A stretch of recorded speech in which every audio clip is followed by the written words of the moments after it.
Mi Barca, encuentro virtual de las pequeñas comunidades de la nueva evangelización de la Diócesis de Caldas. Un programa producido por la Vicaría de Pastoral y la Pastoral de Comunicaciones. Bienvenido.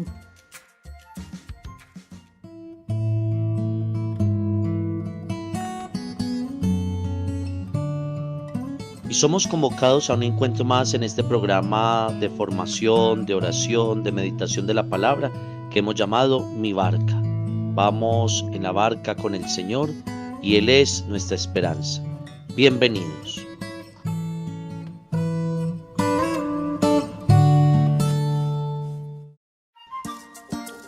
En Mi Barca, hagamos oración.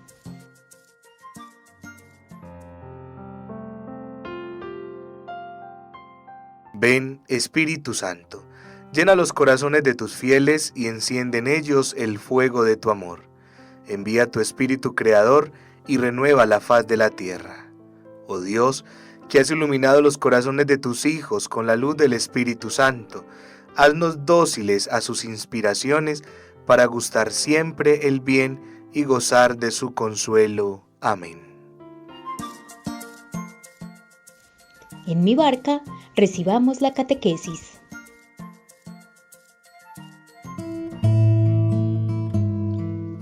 Y en este momento formativo somos llamados a meditar el numeral número 10 de la carta encíclica Spe Salvi, Salvados en Esperanza, del Papa Benedicto XVI. Me permitiré leer algunas frases del Papa Benedicto y luego entonces también comentar.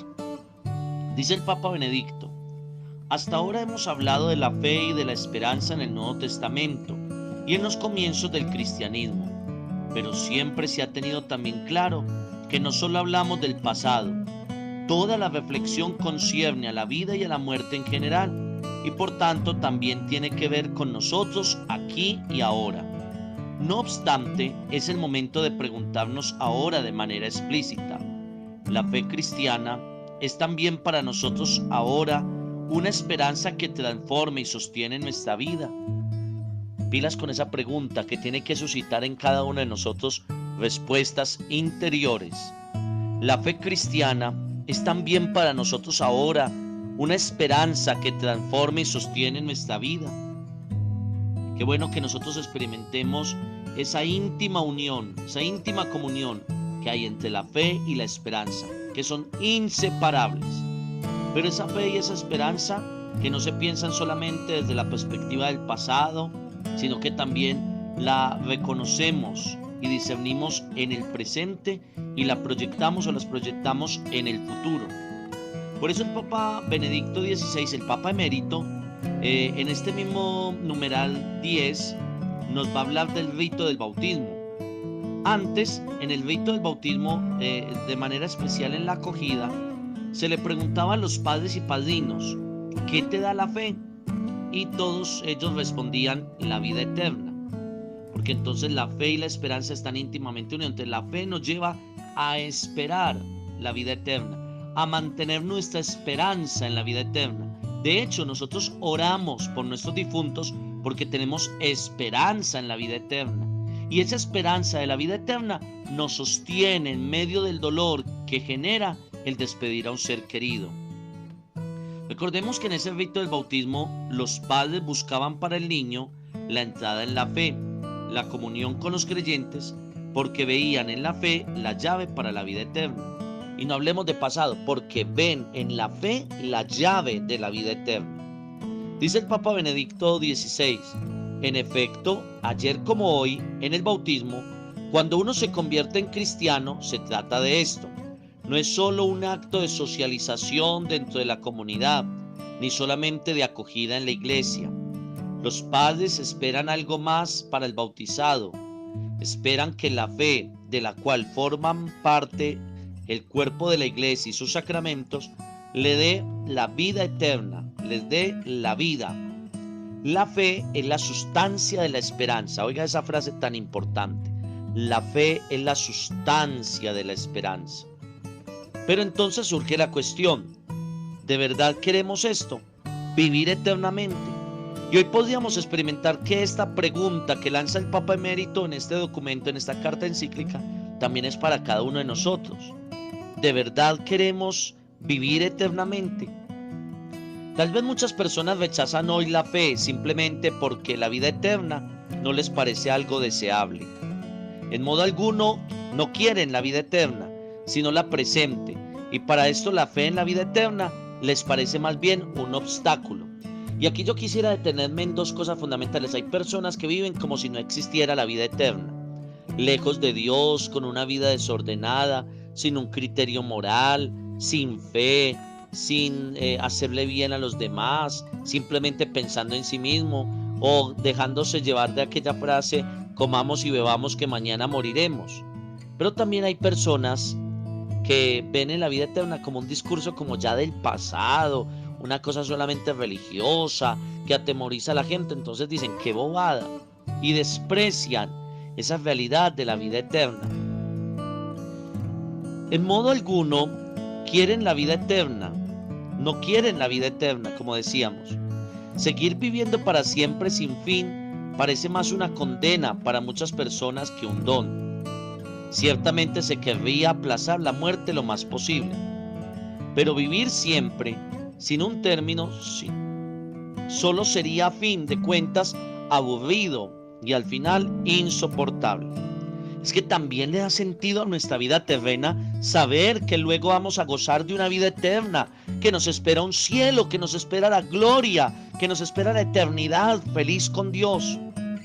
Esto es lo que hace que precisamente, por ejemplo, el padre de la iglesia Ambrosio, San Ambrosio, en el sermón fúnebre por su hermano difunto Sátiro, así se llamaba el hermano de San Ambrosio, decía: es verdad que la muerte no formaba parte de nuestra naturaleza, sino que se introdujo en ella. Dios no instituyó la muerte desde el principio, sino que nos la dio como un remedio. Oiga, la muerte es un remedio. En efecto, la vida del hombre condenada por culpa del pecado a un duro trabajo y a un sufrimiento intolerable comenzó a ser digna de lástima. Era necesario dar un fin a estos males, de modo que la muerte restituyera lo que la vida había perdido.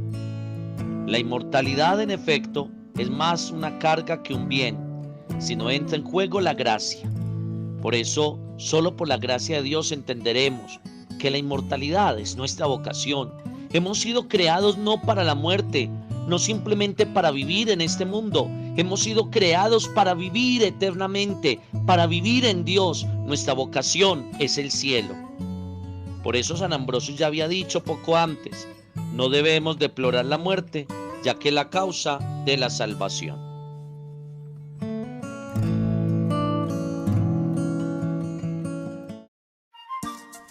En mi barca, dejemos resonar la palabra de Dios en la Lectio Divina. ¿Qué dice el texto? Escuchemos la palabra.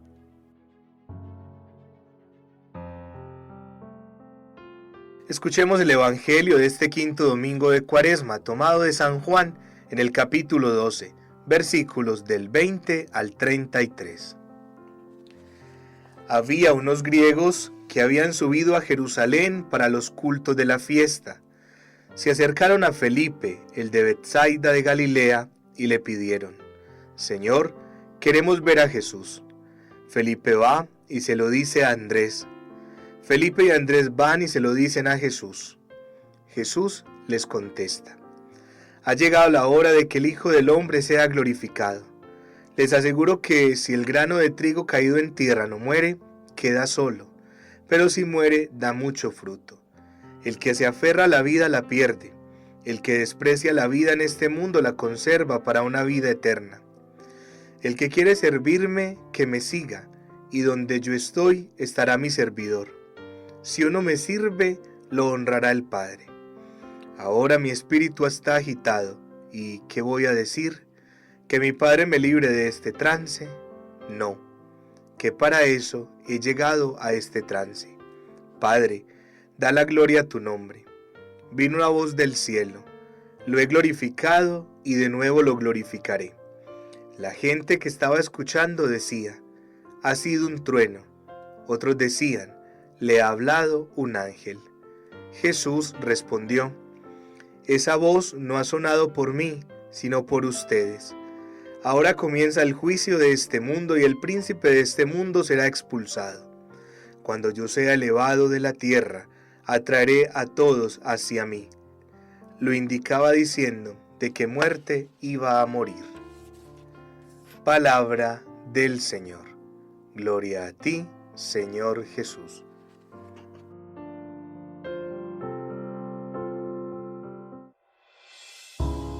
Dejemos resonar el mensaje. Meditemos.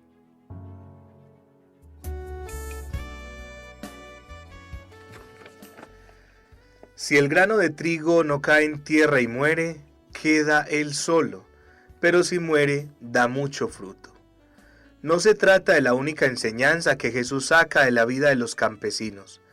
El Evangelio está lleno de parábolas, imágenes e ideas que proceden de la agricultura, que era en su tiempo, y aún lo es para distintos pueblos, la profesión que ocupa a un mayor número de personas.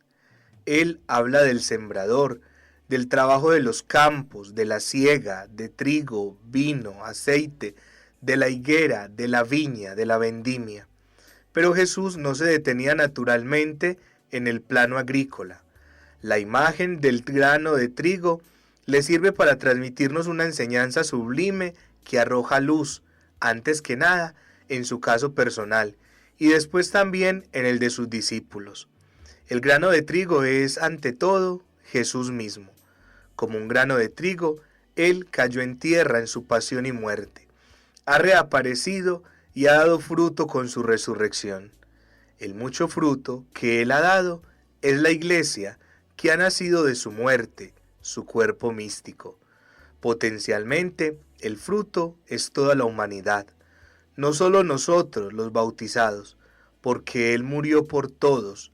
Todos han sido redimidos por Él, también quien aún no lo sabe.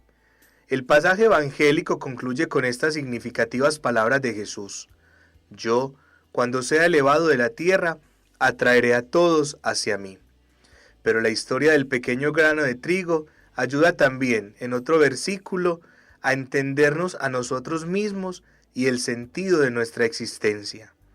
Después de haber hablado de trigo, Jesús añade: el que ama su vida la pierde, y el que odia, otro evangelista dice, pierde su vida en este mundo, la guardará para una vida eterna.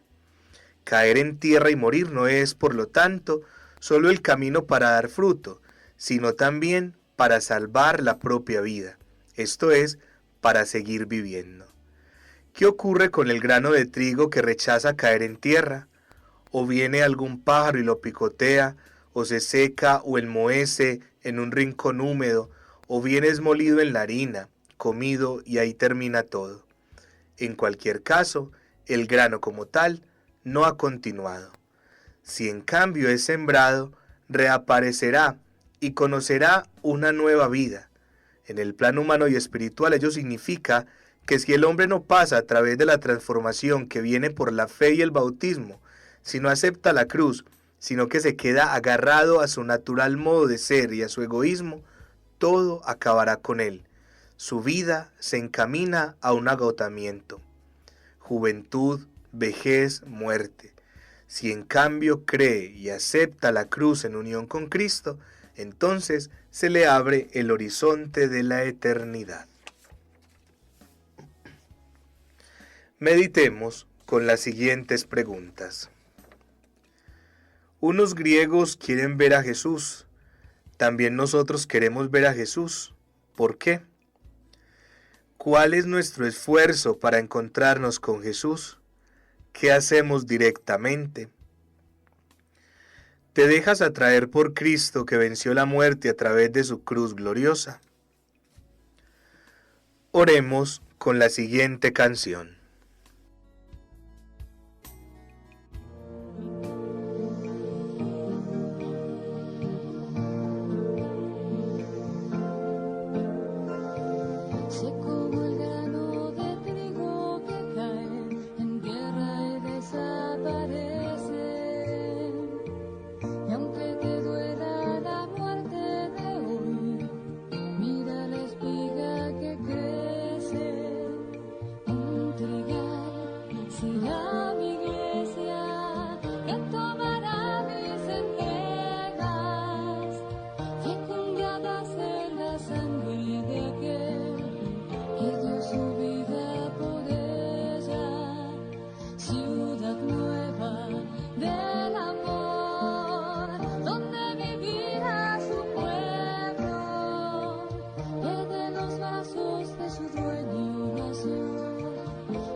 Que el compromiso de esta semana brote de tu corazón después de orar y meditar con la palabra de Dios.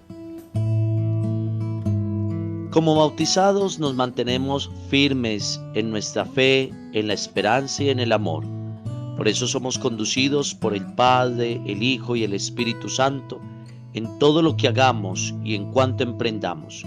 Que el Señor les bendiga, que la Virgen María y San José les acompañe e interceda por cada uno de ustedes. Felicidades.